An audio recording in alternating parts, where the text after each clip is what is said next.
Thank you for standing by. This is the conference operator. Welcome to the Shopify fourth quarter 2019 financial results conference call. As a reminder, all participants are in listen-only mode and the conference is being recorded. After the presentation, there will be an opportunity to ask questions. To join the question queue, you may press star, then 1 on your telephone keypad. Should you need assistance during the conference call, you may signal an operator by pressing star and 0. I would now like to turn the conference back over to Katie Keita, Director of Investor Relations. Please go ahead. Thank you, operator, and good morning, everyone. We are glad you can join us for Shopify's fourth quarter and year-end 2019 conference call.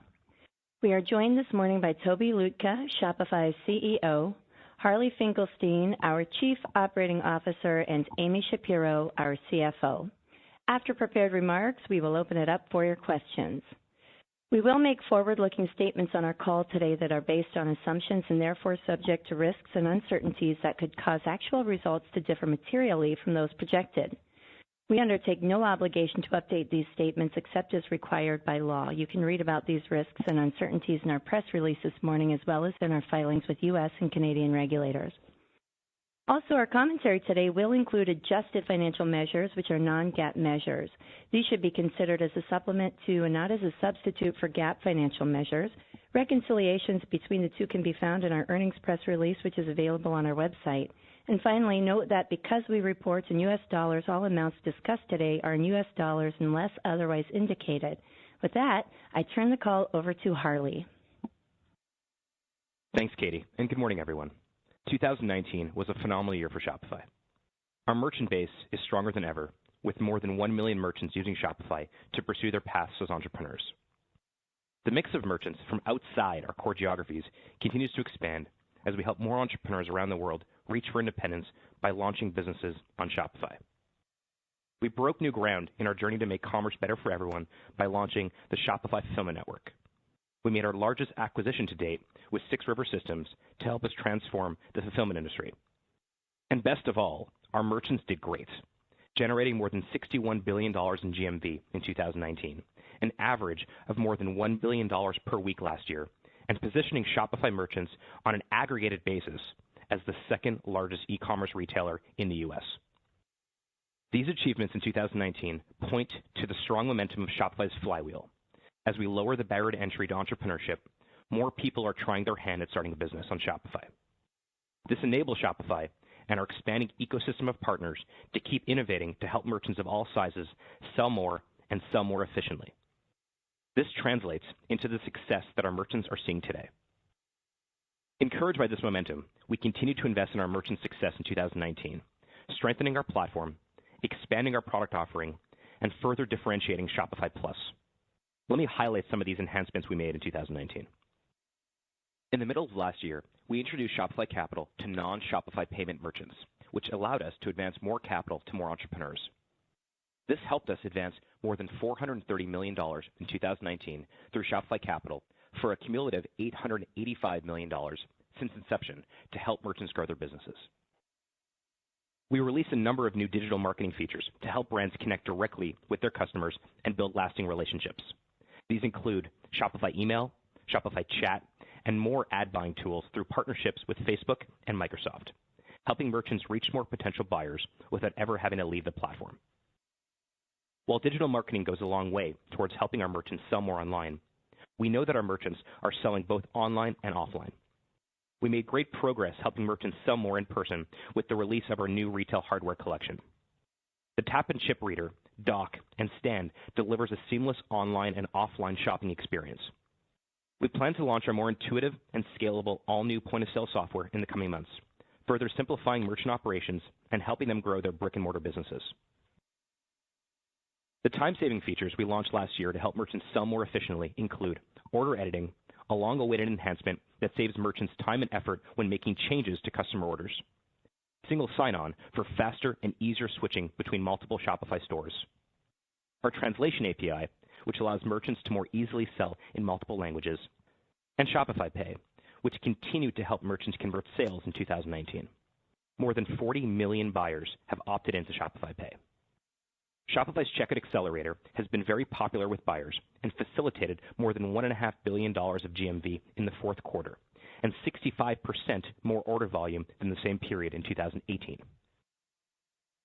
Shopify's shipping adoption increased to 45% of eligible merchants in Q4, up from under 40% this time last year. The strong increase in adoption through 2019 reflects the value we bring to merchants, from competitive rates secured through our economies of scale to added features that give our merchants more flexibility, such as shipping profiles and parcel insurance. Of all our announcements last year, the most ambitious was the launch of the Shopify Fulfillment Network. With consumer expectations rising for fast and affordable delivery, fulfillment poses a challenge to all businesses.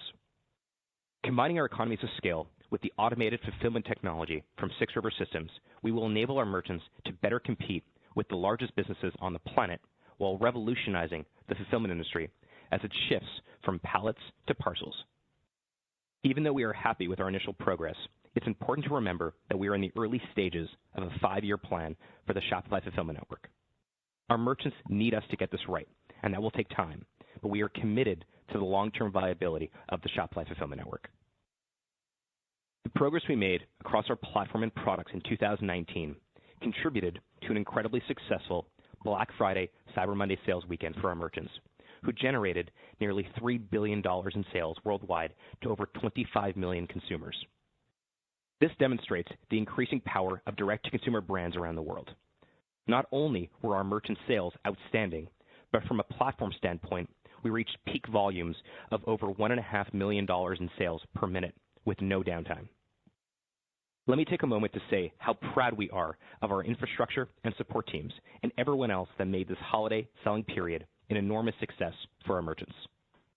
Shopify Plus merchants experienced the strength of the platform firsthand as their sales over the BFCM weekend blew past expectations. Sales by Plus merchants over BFCM were up significantly over the previous year. This contributed to a strong fourth quarter for Shopify Plus, rounding out a great full year. Merchants join Shopify Plus because we offer what no other platform does, a solution that enables brands with increasing complexity to scale and go global in an agile and cost-effective manner. Both traditional and non-traditional retailers are embracing our platform. We make it easier for entrepreneurs within the enterprise to experiment and grow in an ever-evolving retail landscape, helping deliver a powerful buying experience through cutting-edge features like augmented reality, fast and easy checkout, and interactive in-store experiences. Notable brands that launched on Shopify Plus in Q4 include iconic houseware brand KitchenAid, footwear brand Tom's, beachwear apparel fashion brand Panama Jack, Canadian retailers Umbra and Mark's Work Wearhouse, U.S. newspaper publications The Washington Post and The Los Angeles Times, and global entertainment company Cirque du Soleil. And of course, more consumer packaged good brands, influencers, and celebrities like Sean John and Travis Scott. In 2019, we saw an increasing number of well-established brands with higher GMV migrate to the platform. Many of them come to Plus with enterprise-level requirements, which Plus is increasingly able to solve. We will continue building out our feature set to help larger volume merchants manage their businesses, expand globally, and improve efficiencies through automation. The new Shopify Plus experience, launching in the coming months, will further reduce complexity for these high-volume merchants and enhance the overall value they receive from Shopify Plus. Now, turning to our partners. As we grow our international footprint and seek to improve product market fit outside our core geographies, developing our partner ecosystem in these countries grows ever more relevant to Shopify and our merchants. More than 24,000 partners referred a merchant to Shopify over the past 12 months, up by more than a third from a year ago, with international partners growing as part of this mix. With the addition of 500 apps to our App Store in the fourth quarter, we started 2020 with more than 3,700 apps available to help merchants run their businesses. Building a commerce operating system that delights millions of merchants across the globe is hard, but Shopify is great at solving hard problems, which is why we take on initiatives like the Shopify Fulfillment Network, international expansion, and so much more. We set out on this 100-year journey less than 2 decades ago, which means the vast majority of our work lies ahead. Before I hand it over to Amy, I want to say thank you to our talented and merchant-obsessed team, which heads into 2020 more than 5,000 strong. Thank you for working to preserve and to grow entrepreneurship, for giving our merchants superpowers, and for continuing to move the needle towards making commerce better for everyone. We will continue to arm the rebels. Thanks, Harley, and good morning, everyone. I'll second Harley's appreciation for all the work the Shopify team put into making 2019 such a success. Making the right strategic investments is meaningless without strong execution, and we did both this past year. Initiatives we've invested in over the past few years, such as Shopify Plus and international expansion, contributed to growth across the board. Revenue growth accelerated in our fourth quarter, the first time since 2015, expanding 47% year over year to $505.2 million. This acceleration of our top line was entirely driven by Shopify's organic operations, as fourth quarter revenue associated with the 6 River Systems acquisition was not material, consistent with our guidance. Subscription Solutions revenue increased 37% year over year to $183.2 million. Monthly recurring revenue grew 32% year over year to $53.9 million, primarily driven by new merchants joining the platform. Shopify Plus continued to increase its contribution to monthly recurring revenue, accounting for $14.6 million, or 27%, compared with 25% of MRR in Q4 2018. Strong app and Shopify Plus platform fee revenues contributed to the 5 percentage point difference between the growth of subscription revenue and MRR.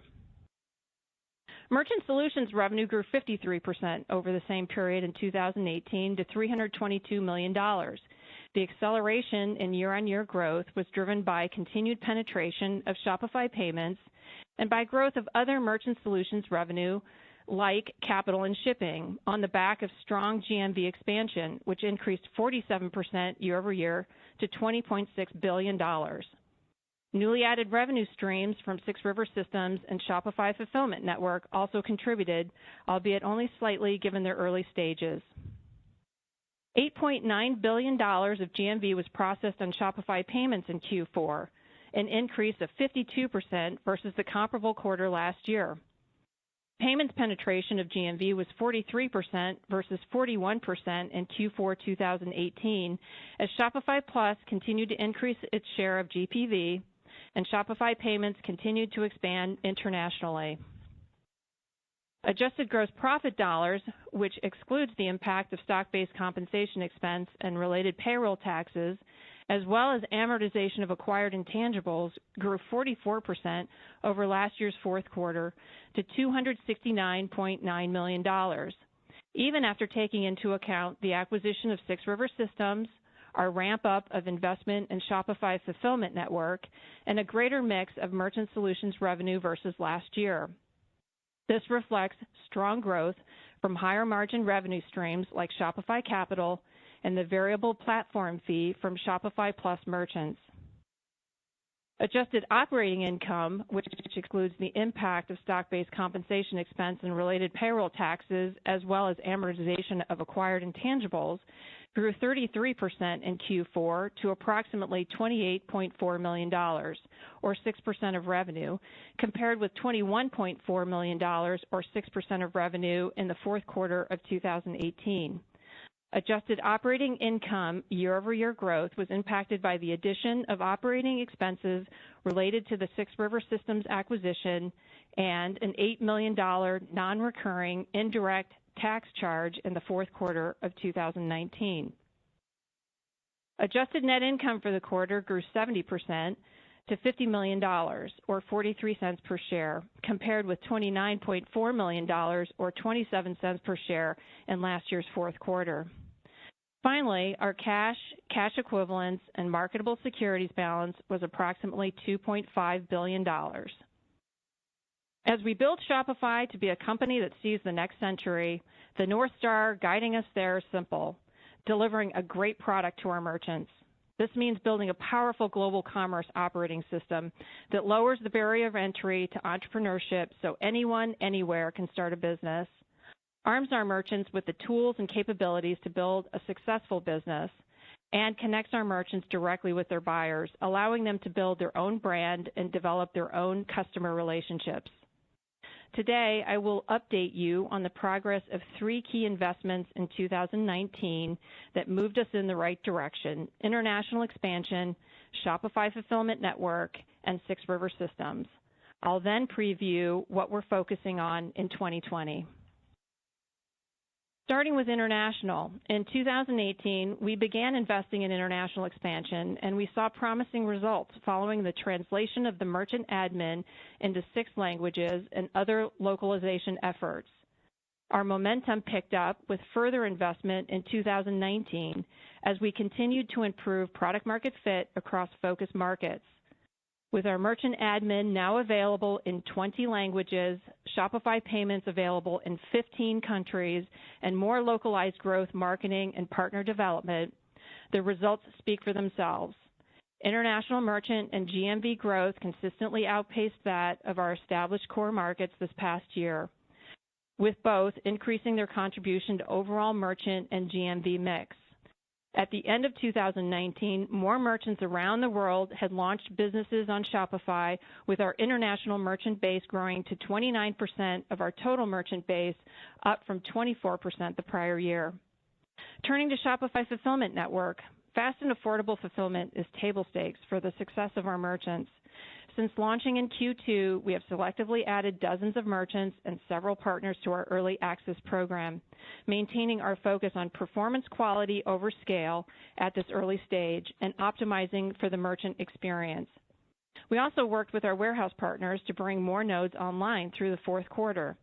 The busy holiday shopping season was an important test period in the early development of the network, and we were happy with its performance through that critical time, particularly through the Black Friday Cyber Monday weekend.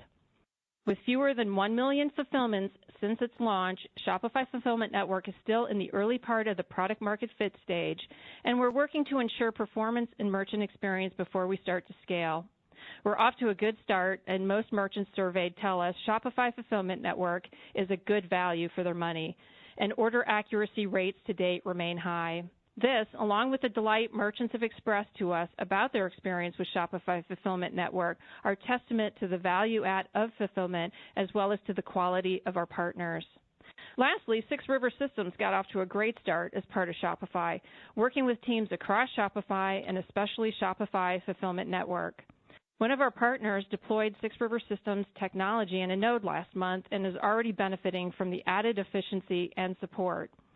And 6 River Systems operations independent of Shopify Fulfillment Network continue to grow, adding new products and capabilities to their collaborative warehouse fulfillment solution, supporting warehouses through a record peak season, adding new customers and locations, and booking the most collaborative robots in a quarter ever in Q4.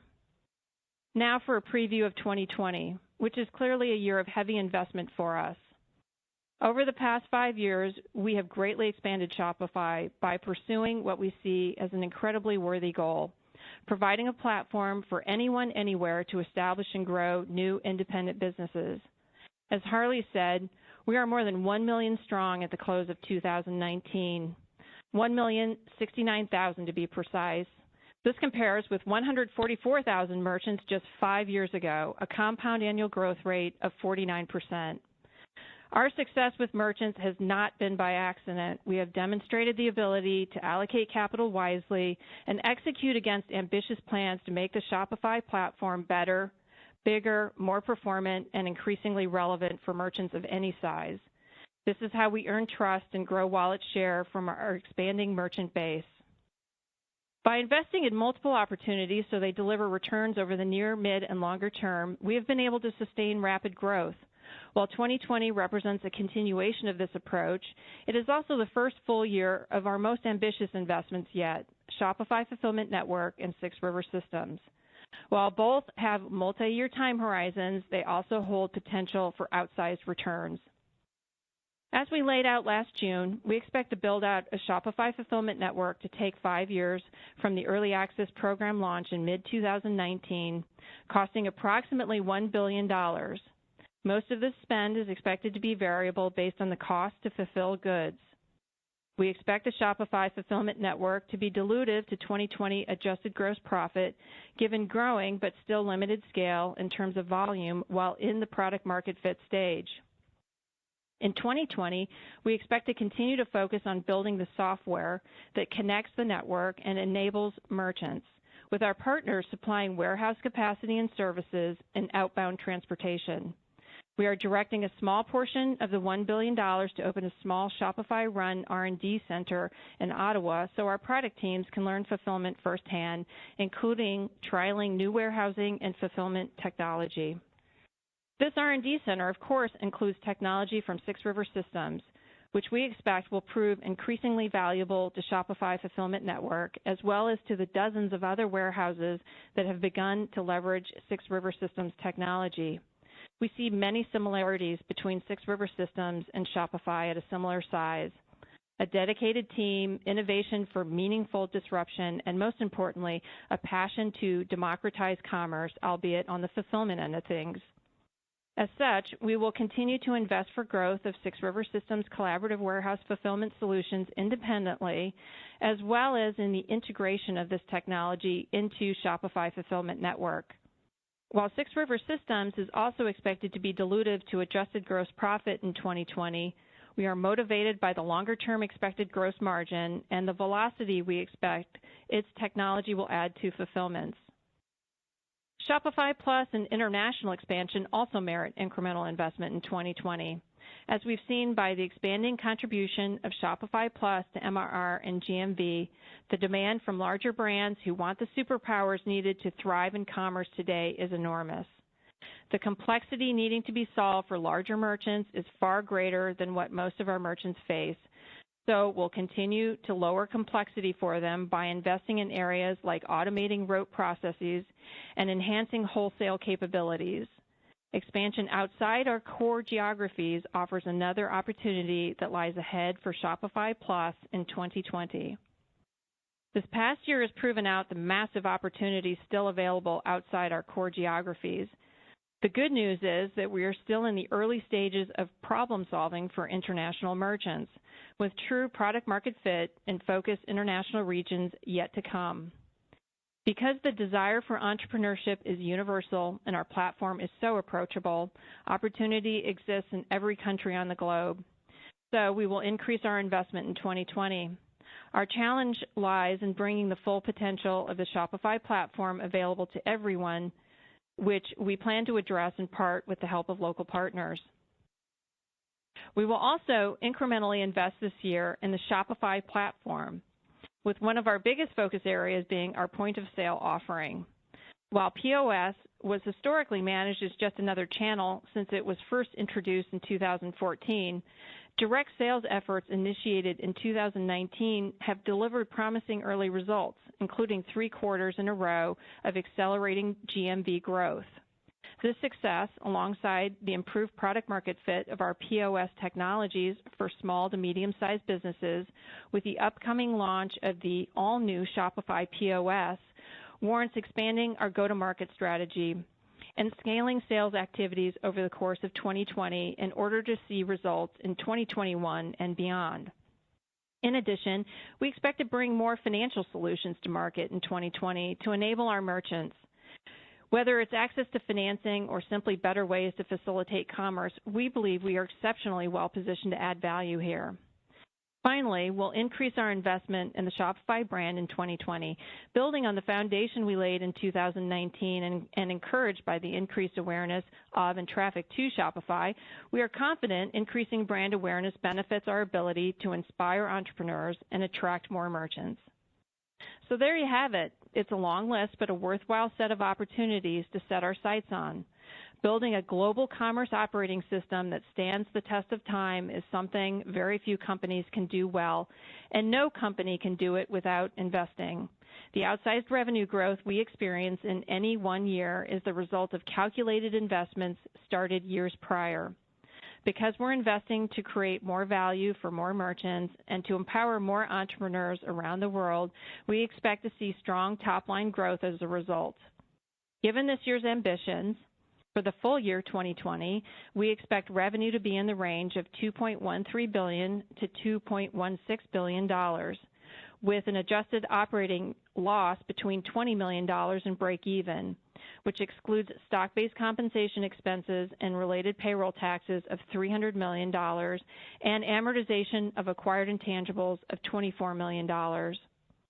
And we expect our capital expenditures to be in the neighborhood of $80 million in 2020, mostly related to the build-out of new office space to accommodate our growing workforce, and only minimally related to Shopify Fulfillment Network and 6 River Systems. For the first quarter, we expect revenue to be in the range of $440 million to $446 million, with an adjusted operating loss between $30 million and $34 million, which excludes stock-based compensation expenses and related payroll taxes of $65 million and amortization of acquired intangibles of $6 million. Our first quarter 2020 adjusted operating income expectations reflect the inclusion of the first full quarter of operating results associated with 6 River Systems and the launch of our second major brand campaign in our core geographies, the first campaign of which was in the second quarter of 2019. With that, I'll turn the call back to Katie.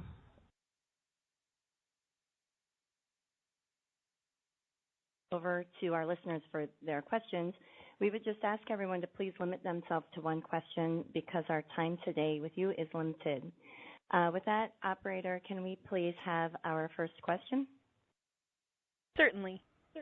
Our first question comes from Ken Wong of Guggenheim Securities. Great. Thanks for taking my question. A lot to unpack. Maybe just starting off with fiscal 20 revenue outlook. I know you guys are taking a more conservative approach to SFN, but in terms of how we think about it, any rough guidelines in terms of how much we should be feathering into our estimates? Let me just start kind of overall with how we're thinking about 2020 revenue growth. It's really going to be driven by our portfolio of growth initiatives. That's what's expected to sustain strong growth in 2020 and beyond, and keep our flywheel energized well into the future. And if you're familiar with our flywheel, it has kind of 3 pieces. We're going to continue to grow our merchant base. We'll continue to invest in international expansion, as I said. We'll continue to do all the things to attract larger merchants on the plus side. And we're going to invest in our brand to continue to widen the funnel and inspire more entrepreneurs around the globe. And then moving around the flywheel, we're going to continue to grow our merchant solutions. We'll continue to expand our more established solutions like Shopify Payments and Shopify Capital, and provide new solutions like fulfillment and, as I said, some additional financial solutions that we'll introduce. That empowers our merchants to generate more GMV. And then as they're successful and generate more GMV, it inspires more entrepreneurship and widens the category. This is how Shopify has always grown. It's consistent with our philosophy of energizing this flywheel. With respect specifically to the Shopify Fulfillment Network, as we said when we launched at Unite in June, we would be in the product market fit phase during 2020, which means we'll be limiting the scale, primarily focusing on the merchant experience and our performance metrics. We will scale fulfillments, but only at the rate that we can maintain a high service level. So it will contribute, but it will be small during 2020. Great. Thank you, Ken. Our next question comes from Mark Zugowitz of Rosenblatt Securities. Thank you. Good morning. Maybe just a follow-on to SFN. I'm just curious what you learned really from that holiday test run and what that may mean in terms of plans for 20 and specifically in front of the holiday season. I realize you commented on needing to have higher service levels or meet service requirements. Maybe if you can quantify that a bit more. And then just separately, as it relates to the merchants that you foresee using or utilizing SFN, perhaps some characteristics of Plus merchants and non-Plus merchants that would have a need or use of SFN, and perhaps those that may not. Thank you. Hey there, it's Harley. I'll take that question. So in terms of SFN, as Amy had mentioned, we currently have dozens of merchants in sort of this early access phase, and really the objective right now is to optimize for experience. We want to make sure that they not only are getting value from it, but eventually they're also going to become big promoters of what we're doing here. The service that we're providing with SFN is really divide into 4 different categories. You have the pick and pack categories. We obviously have package types and kitting. We have storage, and then obviously getting it to the end consumer, which is the outbound transport. So we're trying to optimize all those things, and as Amy said earlier, this is really still early days of it. The 2-day shipping is available now to certain merchants. That obviously depends on them having enough inventory and being in the right locations for us, but that is already available. But this is still early innings for us for SFN. We want to get this really right. Then when we add in the 6RS optimizations, whether it's the automated technology or the optimization of warehouse fulfillment, we think, and with the Chucks, we think we can do something really great here. But the objective here is really has been and continues to remain fast and affordable shipping for our merchants. On the merchant side, your second part of your question, the goal here is that whether you're shipping 3 products or you're shipping thousands of products, that we will be able to fulfill them for you in a way that allows you to compete with the largest retailers in the world. And so, as we mentioned earlier, also at the R&D center in Ottawa, we don't just want to make plans from the periphery. We actually want to get into it and really figure out what we need to do. And so the best way for us to do that, as Shopify has always done, is to get our hands dirty and get into the trenches. And that's the reason why we're doing this R&D center in Ottawa. Great. Thank you, Mark. Our next question comes from Colin Sebastian of Baird. Great, thank you. Want to ask about Shopify Plus, specifically the biggest opportunities you see to drive incremental adoption there, and by that I mean new merchants that are new to the platform, not just growing into Plus. And with the new Plus experience you talked about, I think, Harley, what are some of the specific improvements this upgrade will bring, and whether these are opportunities to update pricing as well? Thanks. Thanks for the question. Yeah, I mean, pricing is something that we're always taking a look at. It's an ongoing evaluation to figure out if we're providing value to merchants, how we can provide more value, and is there elasticity of demand in that pricing. That said, in terms of the new Plus experience, which we announced in June at Unite, that hits a couple different areas. First of all, we're getting more and more merchants that are coming to us with existing large businesses. I mentioned some of those on the call, like KitchenAid and Tom's and Cirque du Soleil. These are not new DTC brands. These are established brands that come with a large following. And so part of that is they come with new complexities. And our role is to figure out how to reduce that complexity and simplify it. There's some other things that are also that we also need to continue to build on top of, which is that some of our merchants are now running stores in multiple locations internationally, and the ability to run a number of stores from one centralized dashboard, something we talked about in June at Unite. That is a big part of what we're trying to give, but it also is continue to work on things like Flow and our B2B product with the acquisition of Handshake, new checkout capabilities, which are obviously important to us as well. Those are the type of things that we're building on top of Shopify Plus, and I think we're getting to the point where a lot of merchants are now thinking about it that previously had not thought about Shopify Plus. Thanks, Colin. Our next question comes from Deepak Mathivanan of Barclays. Guys, thanks for taking the question. Amy, can you provide some color on sales and marketing spend? It looks like the spend on marketing-related programs accelerated in 2019, but majority of that is sort of non-advertising related. Did any new program like partner payout became bigger last year? Can you talk about that a little bit? Thank you. In 2019, in terms of marketing spend, keep in mind we introduced brand spend for the first time. We had even given you the number. We said approximately $30 million for the first time. And in addition, if you're looking at the entire sales and marketing line, there was also incremental spend in terms of adding direct sales at Plus and POS. And so on the sales and marketing line, we still showed operating leverage in 2019. We actually had operating leverage on the marketing side with respect to mostly like on the personnel headcount side that outweighed that incremental spend that I just mentioned. So we're really happy with the overall portfolio of sales and marketing spend. Great. Thank you, Deepak. Our next question comes from Gus Papageorgiou of PI Financial. Hi, thanks for taking the question.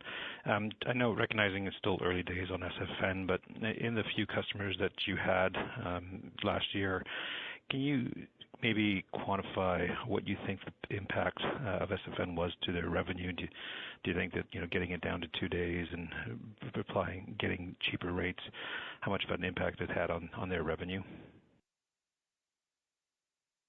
Yeah, this is Toby. I think it's too early to really tell. I mean, we have anecdotal feedback that there is a business advantage in being able to make promises on delivery speed, and but it's too early to share any kind of real quantitative takeaways from this.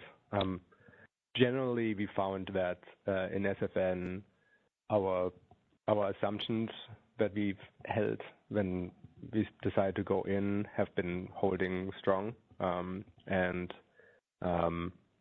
that the new things we uncover as we are getting deeper into this and as we are understanding more and more detailed parts of the whole supply chain that exists to get things from factories all the way to consumers. We don't really uncover anything that we didn't particularly expect in this. To a certain degree, we were new to this journey, and we have an amazing team. We've brought in really, really, really good veterans who have built things like this before, who have been incredibly helpful along the way. We are building this for scale, but we have to start small.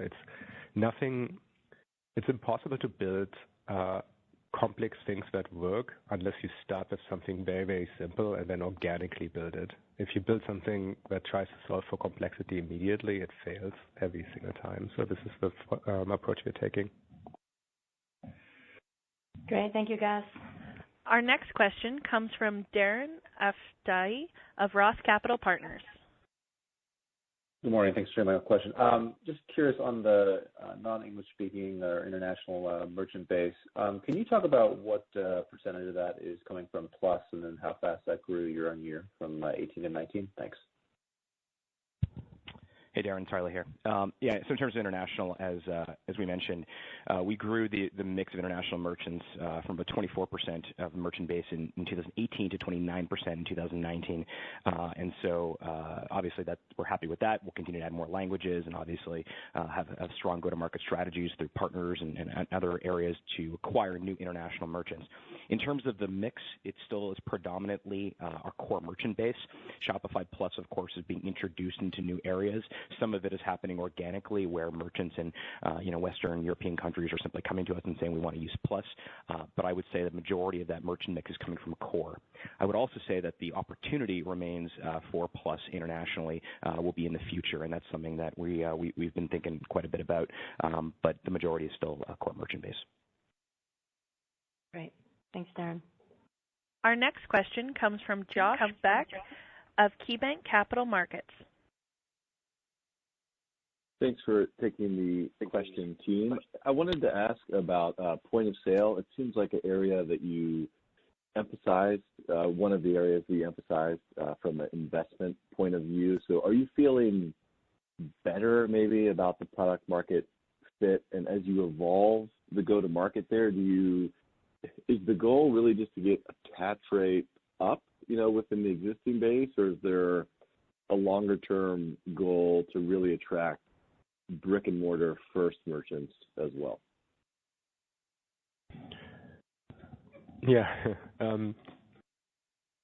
The goal is to build the best point of sale software in the world, and then the goal is to build the best possible point of sale system that Shopify can build. And then if merchants deem this valuable and agree with us that this is the one which would give them and wanted to, and they purchase it and adopt it. So this is exactly the same as the online store and exactly the same as every other channel. They are very sort of, we split responsibility. We build things of value, and then if people agree with us, they adopt them. So we don't really go and say, okay, we're going to go for this particular market segment, for this particular subgroup, and for this particular growth rate to get that particular slice of the market. That's never been the opinion of Shopify. In fact, we are very strong believers that every market that we can go into and every market we look at is in terms of total size is incredibly depressed by the low quality of the software that exists. If we do our job as well as we really would like to, then the market grows significantly. That's just what we've observed with our core platform, born in the world of e-commerce. And that potentially colors our view. This is also why you hear us talk so much about new entrants to the market for entrepreneurs. But really, we are working value backwards. It's actually much, much harder to build software that works really, really well for people who are starting out, because obviously they're less sophisticated, they have less time, they have less money to spend, they have more tasks to do at the same time. And so it puts actually strongest requirements on software. So point of sale it has done really well. This has been a really, really, really strong year compared, if we adjust its age to the online store, it's tracking ahead of online store's growth at a particular in distance from year zero perspective. But of course, I'm also we've shared a bunch of things that we are doing. We are launching a new version of it. This is going to be really, really neat, I think, as it keeps going. So I'm very excited about it. We have been, as Amy or Harley brought up earlier, also bringing in some direct sales, which has also been a new thing for point of sale. So this is also, I think, a good sign that we are feeling pretty good about where that product is, and especially where that product is going. Great. Thank you, Josh. Our next question comes from Brad Zelnick of Credit Suisse. Thank you so much, and congrats on a fantastic year and all the success. My question is on the marketing strategy. Can you maybe give us an update how you're thinking about marketing at this point, just given some of the leadership changes that you've made more recently? Thanks. Yeah, I mean, the marketing has worked really well, and it's, in terms of effectiveness, has been very good. There have been leadership changes because this is mostly internal motivated, and but we've been really comfortable and with this particular programs we've been running. Brand has been very successful for us. That's been a new discovery of something that's going to be a part of Shopify's future, and we're going to continue scaling it and building it out. Okay, thanks, Brad. Our next question comes from Nikhil Thadani of Mackie Research Capital. Great, thanks, guys. I want to go back to Shopify Pay and perhaps how that sort of plays into the flywheel and some of the branding initiatives that you have going on there. Does it make sense from a high-level philosophical perspective to maybe think about Shopify Pay becoming something akin to Amazon Prime or something along those lines? Thanks, guys. I mean, we're certainly excited about Shopify Pay, but we have no such plans right now. Our next question comes from Ygal Arounian of Wedbush Securities. Hey guys, thanks for taking the question. want to ask on Plus, and you talked on this call about increasingly being able to solve enterprise solutions. I think historically we tried to strike a balance between customizing for what a more complex enterprise customer would need, and I think even kind of getting to certain points where you would maybe even push a really complex enterprise customer off of Shopify Plus and say, Shopify Plus isn't really the solution for you. Maybe I'm not characterizing that the right way, so let me know if that's not true, but it does feel like you are continue to move towards that, building the enterprise solutions and the complexity around that. So I'd love to hear kind of the philosophy around build out the high end of what Shopify Plus could handle. Yeah, so thanks for the question.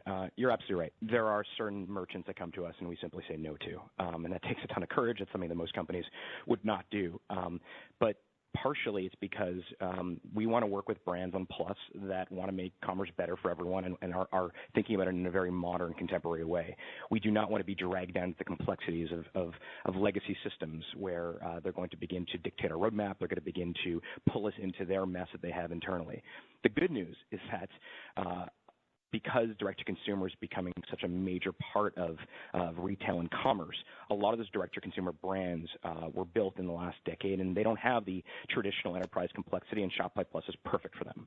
The other good news is that some of the more legacy brands, I mentioned a couple of them today on the call, they are willing to shed some of their internal legacy systems because they're just not working anymore. And so they're beginning to rethink how they want to run their retail operations, and Shopify Plus is a great way for them to do that.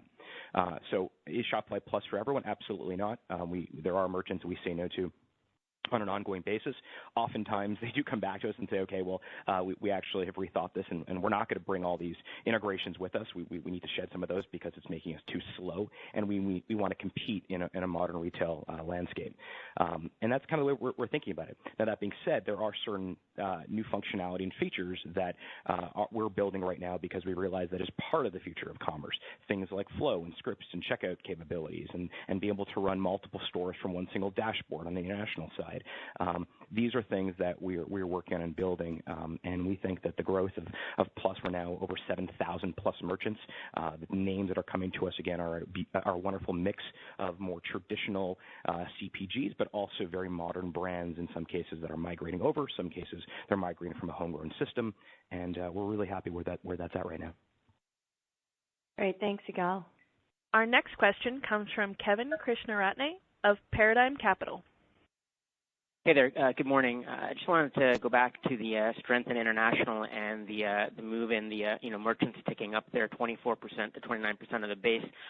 Could you comment on some of the more mature markets and what you might be seeing there in terms of GMV per merchant or just subscription revenue and apps uptake? I'm just trying to get a sense of the potential upside from international. It's very early days, and just thoughts on how things have been progressing in some of the more mature markets. Thanks for the question on that. Yeah, I mean, international, as we mentioned, is doing really well. We're adding more and more languages. We now have 20 languages available in the admin. We're continuously adding more of those languages as well. We're introducing new merchant solutions to those new markets, which of course will increase the take rate we have there. But it's impossible to bucket every one of those markets into one single narrative. Each of those markets are very different. France is very different than Japan, which is of course different than Germany. And so part of, I think, a sophisticated international strategy and a sophisticated growth plan internationally is to identify what each market needs from a product market fit perspective, but also how to what the go-to-market strategy is there. And those are all very, very different. We think that we're able to do that. We have teams on the ground in these places that are focused on making sure that we are the best product in those markets. We're not there yet everywhere, but we're certainly on our way. Our next question comes from Thomas Forte of D.A. Davidson & Company. Great. Thanks for taking my question. So the question I had is, how should investors think about the potential of the coronavirus to disrupt the supply chain for your merchants who are sourcing out of China? Thank you. Yeah, to date, we've not observed a material impact on Shopify's overall GMV. We're obviously continuing to monitor the situation and offering guidance to potentially impacted merchants, but we don't have enough information at this time to know what, if any, impact this might have on supply chains or production velocity. Great. Thanks, Tom. Our next question comes from Richard C. of National Bank Financial. Yes, thank you. So you guys have a lot on the go. I'm just kind of curious, what do you think the biggest obstacle is to executing your growth plans, and what do you do to sort of mitigate that risk?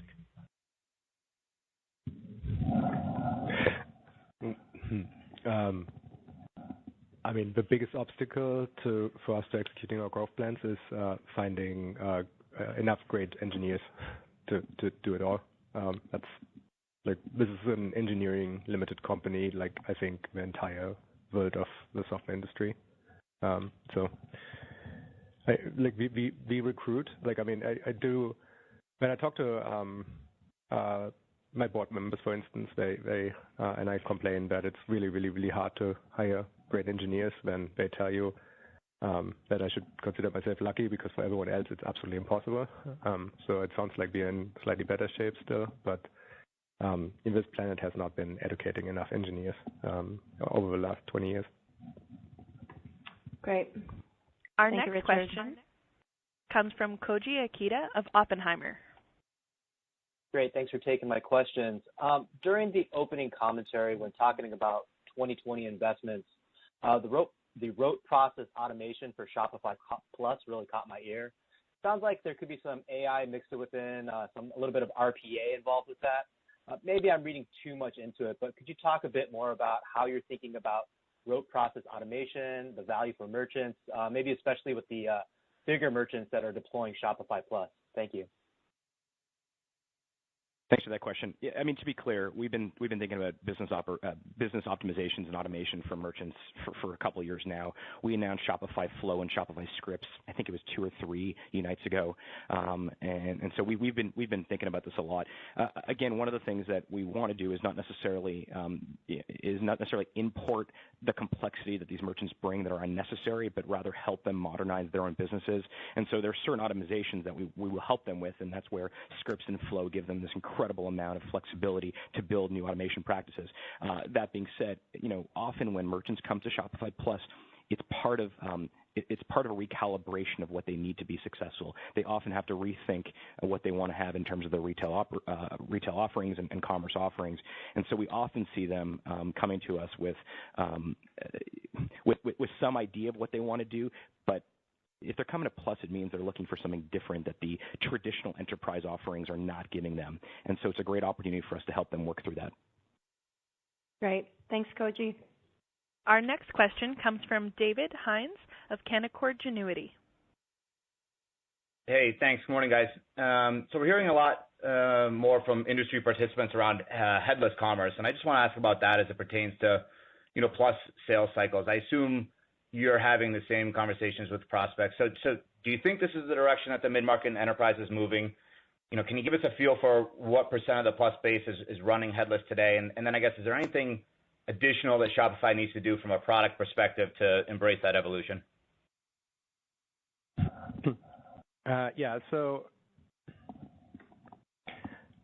There's a lot of talk about headless commerce. I personally think it's probably amongst, definitely ranks near the bottom of the, industry buzz terms we've ever invented. I think we should go towards headful content commerce, because I just think the entire thing is a little bit silly on the premise. So what it is it's a move to try to get everyone to build their online store in a completely new way.